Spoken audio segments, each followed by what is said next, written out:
Volvemos a esta casa, no es hotel, con un programa sumamente especial. Con nosotros el expresidente de Colombia, Ernesto Samper.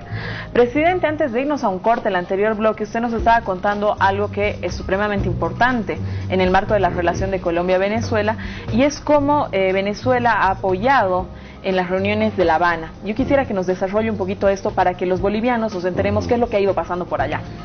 Mira, yo creo que esta es la última oportunidad que tienen las FARC de conseguir una salida política al conflicto armado. Cada día es más difícil la negociación de este tipo de procesos, por las exigencias del Tribunal Penal Internacional, por los reflectores, por la presencia de las organizaciones de derechos humanos. Yo creo que hay un alineamiento de los astros en favor de una salida política al conflicto armado en este momento. Uno de esos astros es el papel que están jugando Cuba y Venezuela legítimamente y desinteresadamente en servir de garantes y de facilitadores del proceso.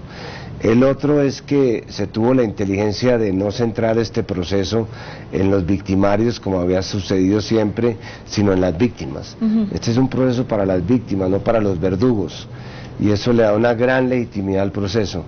Y en tercer lugar, el presidente tuvo el acto de inteligencia de poner por delante una ley de víctimas y de restitución de tierras que abre el camino para muchas de las exigencias que está haciendo la FARC, especialmente a nivel rural.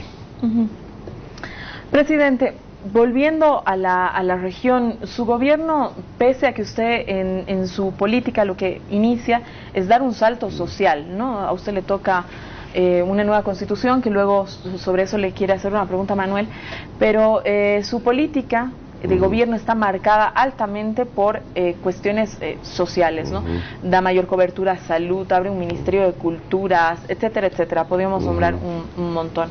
Pero lamentablemente los índices de pobreza, pues no es que bajan, ¿no? O sea, yo no sé si era la región, y es justamente eso lo que le quiero preguntar. ¿Cómo ve a la región en los años 90 y cómo la ve hoy? Porque sí, hoy hay una reducción importantísima de la pobreza en todos los países latinoamericanos. Sí, pero es un poco una sensación falsa, porque, bueno, en mi gobierno nosotros aumentamos la participación de la inversión social respecto al Producto Interno Bruto al doble, y efectivamente conseguimos resultados importantes en el analfabetismo, 18 millones de personas recibiendo salud, pero bueno, no va a ser la apología. Lo que digo es que esto que están utilizando los gobiernos para decir reducimos el número de pobres, se redujo la pobreza, es bastante artificial. En primer lugar, porque lo que estamos haciendo es desproletarizando pobres. Estamos creando una clase media baja de personas que dejaron de ser pobres y que están comenzando a reclamar pues el internet, la televisión, las oportunidades, el trabajo, una buena calidad en la educación. Esos son los movimientos globales. Y segundo, el problema de América Latina no es la pobreza en sí, es la desigualdad. Aquí los niveles de desigualdad y de asimetría entre los sectores de alto ingreso y los de bajo ingreso es sideral. El 10% de los latinoamericanos son dueños del 50% de la riqueza.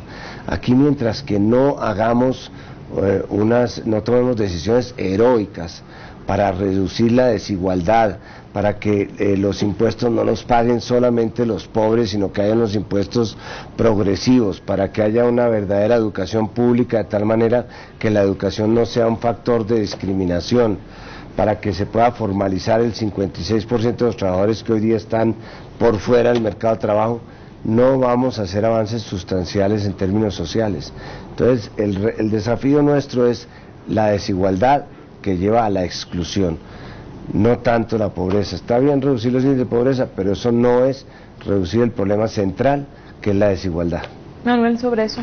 Claro, un solo comentario. La corrección política del presidente Samper no le permite también, digamos, decir que aparte de que se vive, yo creo, una confusión, que digamos todos los astros están alineados y hay que aprovechar la oportunidad en La Habana, porque también la derecha en Colombia está intentando que esos astros se desalineen ya, digamos, ¿no? Entonces sí que hay que aprovecharlo.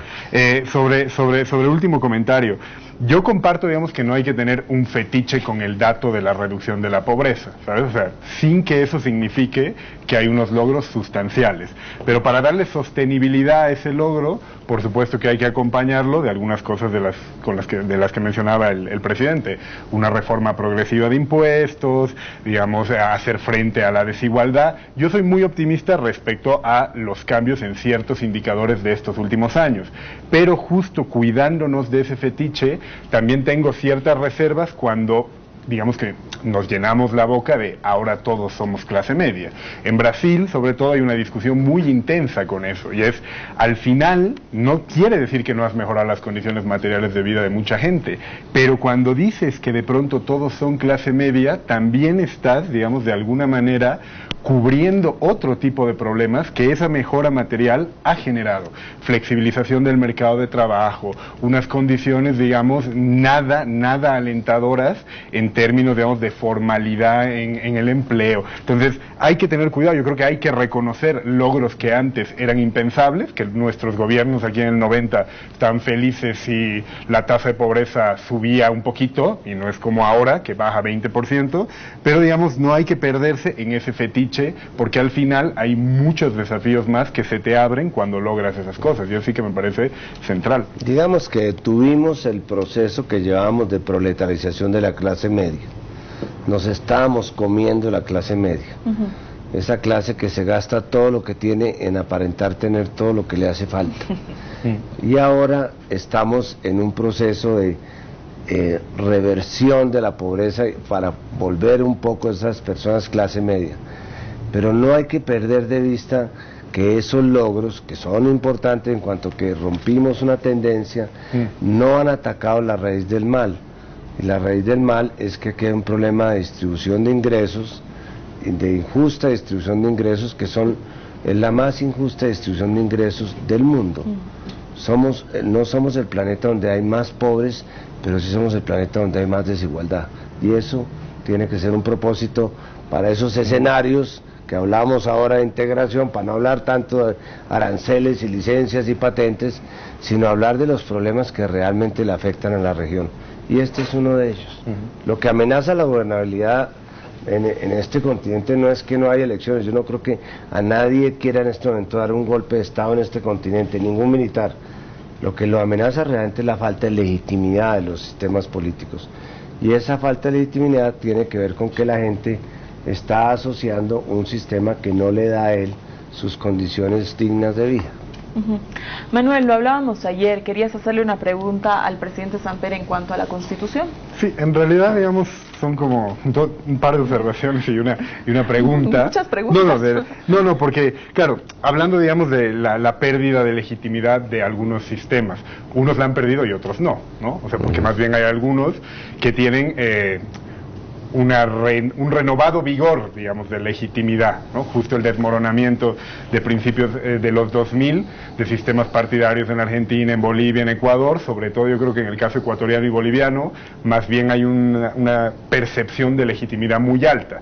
Hace poco veíamos una encuesta del PNUD que decía, digamos, que para Bolivia solamente, ¿no?, que el 2005 la valoración de la ciudadanía de los partidos políticos rozaba el 10%, y en cambio ahora está en el casi 70%, ¿no? Entonces, digamos, a pesar de que en Bolivia, a pesar de que no tenemos un sistema de partidos como tal, digamos, ¿no? Pero en todo caso el actor principal del sistema de representación, que es el MAS, ha conseguido recuperar la confianza y la legitimidad en su ciudadanía. Pero yo le quería preguntar una cosa que igual quizás es un poco complicada, en el sentido que usted es expresidente de Colombia. Decía León Valencia en Semana, en un artículo como de junio del año pasado, que las élites que habían gobernado América Latina y que habían sido, digamos, las configuradoras de las hegemonías liberal conservadoras en todos los países, propietarias de la prensa y tal, se habían agotado en casi todos los países latinoamericanos. Y él decía, a excepción de Colombia.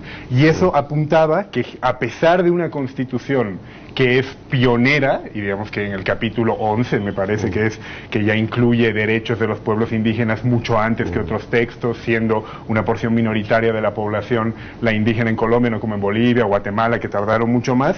¿No le parece a usted que cada vez más hay una brecha en Colombia de las élites y, digamos, sus representados, en la línea de lo que dice Valencia? ¿No ha habido un remesón a nivel, digamos, de recambio de élites o de quién está en las instituciones, a pesar de textos de avanzada y de que en la región, con mayor o menor fortuna, hay gobiernos que se encumbraron ahí? ¿Tú sabes qué hacía León Valencia hace 20 años? No. Era guerrillero. Era guerrillero, estaba disparando tiros. Y ahora está como una figura reconocida ante la opinión, buen amigo mío, un tipo muy respetable. ¿Quién es el alcalde de Bogotá? El señor Petro, que estaba haciendo hace 20 años, estaba disparando en el monte. Lo que te quiero decir es que no es ese el análisis. Yo lo que creo que está en crisis es el sistema de representación en América Latina. A mí me parece que lo que está haciendo aguas en el continente es el presidencialismo, que está estrechamente ligado con el caudillismo. Lo que nos está matando es el caudillismo. La única reforma política importante que hay que hacer en este hemisferio es pasar a un sistema semiparlamentario de gobierno, en que la gobernabilidad no depende de la capacidad del líder de imponer sus soluciones o sus salidas a un parlamento absolutamente servil, sino que haya acuerdos de representación entre partidos de gobierno y partidos de oposición, y que si no funciona el presidente lo puedan sacar con un voto de censura, y si no funciona el Congreso lo puedan disolver. Tenemos que hacer un sistema semiparlamentario, que lo que está en crisis es el sistema representativo. Pero ¿no le parece, digamos, justo de la mano, por ejemplo, ¿no?, del Latinobarómetro, que más bien los regímenes que se tienen, los sistemas que se tienen por más estables y, digamos, con ciertos criterios un poco más atenuados del presidencialismo, son precisamente los que tienen menos apoyo popular, los que la ciudadanía se siente mucho menos identificada y considera menos legítimo el sistema de representación política en Chile o en Colombia, esto con los datos del Latinobarómetro, que así el de Ecuador o Bolivia, donde en todo caso, digamos, hay una reconstitución. Pero eso tiene que ver con dos cosas que son totalmente distintas. La primera, que desde hace 20 años lo que está alimentando la actividad política, como lo ha hecho en los últimos 200 años, pero particularmente en los últimos 20 años, es el movimientismo social. Lo que oxigenó la estructura política en Bolivia fue la llegada de todo el movimiento cocalero, que finalmente se volvió partido, como lo hizo Correa con los movimientos indigenistas. O sea, esos movimientos sociales que entraron a contestar los partidos fueron los que de alguna manera le dieron un aire a la representatividad. Primer punto. Y segundo, el problema en los partidos es que cada día se parece más a la idea que la gente tiene de ellos. La gente piensa que no hacen su trabajo y no lo hacen, que viven metidos en otras cosas distintas a la representación legítima de interés, y es cierto. Yo lo que creo es que la política no la están haciendo, así como a uno le venden ahora el café sin cafeína, la leche sin lactosa, el alcohol sin alcohol, todo eso ahora también le venden la política sin políticos. Entonces, por eso la política la están haciendo ustedes, los medios de comunicación, la están haciendo los jueces, con la politización de la justicia y la judicialización de la política.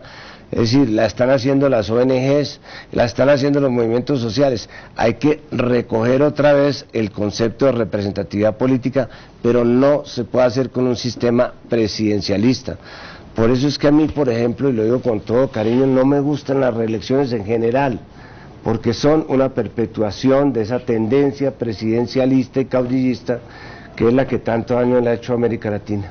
Claro, en eso yo difiero, ¿no?, porque hay muchos criterios para discutir si el parlamentarismo, presidencialismo, pero en todo caso con los ejemplos, digamos, contrastados, ¿no?, de Ecuador, Chile, Bolivia, Chile, solo hablando de legitimidad y idea de representación, no me parece que en ese caso el presidencialismo sea uno de los tres primeros grandes problemas para resolver una cosa elemental en democracia, que la gente viva mejor, porque al final el liderazgo no es sino una negociación entre representantes y representados. En la medida que haya mecanismos de validación periódica, digamos, de esa representación, yo no tengo mucho problema en que el intermediador sea un partido o un movimiento. Manuel, es que el problema no es ese, el problema es de responsabilidad. ¿Ante quién responden los medios cuando hacen política? No, los medios es otra cosa, pero hablando de, digamos, ¿ante quién responden los capitales cuando hacen política? ¿Ante quién responden los movimientos? Lo que quiero decir es que lo que hace que los partidos sean una pieza importante en un sistema democrático es que yo me presento y digo, este es mi programa, y le digo a los electores, voten por ese programa. Y tengo un mandato, perdón, pues no lo cumple, pero tengo el mandato. ¿Por qué no lo cumplen? Porque en un sistema presidencialista no hay acuerdos programáticos sino burocráticos. Es la capacidad que tenga el presidente de mantener a los niños ahí formales a punta de participaciones en el gobierno. Es mucho mejor ir a un sistema semiparlamentario, y esto no me lo estoy inventando. El 90% de la población del mundo hoy día está manejada por sistemas parlamentarios, porque es el sistema moderno que hay para que los partidos de verdad ejerzan una función como partidos y no como partidas. Claro, en eso tenemos, digamos, pertenecemos, me imagino, a tradiciones diferentes, porque por supuesto, digamos, el parlamentarismo en España, según la última encuesta del Pew Research Global, decía que el 10% de la gente en España estaba satisfecha con el sistema que tenía, el 10%, contra un 41% en Bolivia. No, la gente está aburrida de los políticos, no de los partidos, porque en realidad yo creo, digamos, cogiendo lo que usted decía, no hubo un partido político en 30 años de democracia pactada en Bolivia, después de la recuperación el 82, que se haya comportado como usted dice. Es una cuestión de tener mecanismos de rendición de cuentas, y los movimientos o los partidos pueden tenerlos o pueden no tenerlos. Bueno, yo no me voy a meter con el caso de Bolivia, porque tengo una norma de no meterme en la casa donde estoy invitado. Lo que le quiero decir es que a nivel general, lo único que le da oxígeno a esta democracia es, primero, la legitimidad que solamente vamos a conseguir con mayores esfuerzos en materia de igualdad, y segundo, que haya unos nuevos sistemas de partido que no sean el resultado de transacciones burocráticas, sino el resultado de partidos en el gobierno y partidos en la oposición, cada uno jugando con su propio papel. Pero eso lo podemos trasladar a la universidad y hablar durante siglos. Presidente, ¿qué se le viene a la cabeza cuando habla de Bolivia?